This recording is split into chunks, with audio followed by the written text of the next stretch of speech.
कथी लाए प्रीत लगे लाऊं रे जोगिया प्रीत लगा के चली जा कथी लाए प्रीत लगे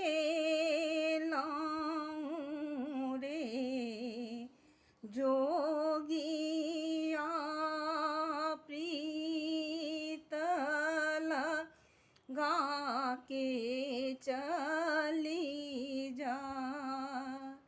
तोरा हाथ के पाना सा पाना भेल रे जोगिया तोरा बिना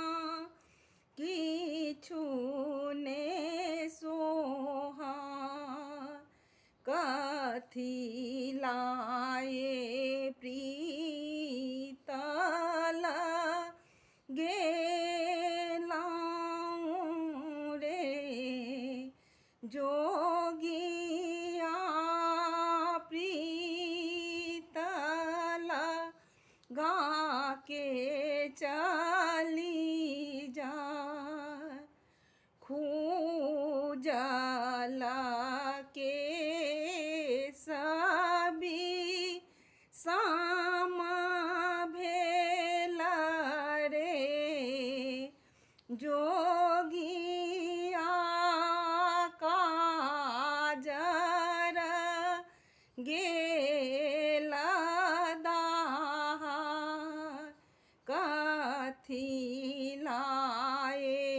प्रीत लगे लाऊं रे जोगिया प्रीत लगा के चली जा आंगना तोरा बिना बीजू बना रे जोगिया घर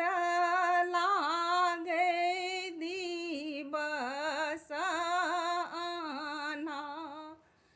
सूत के से जबी सम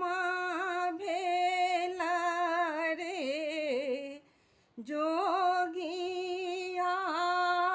तकिया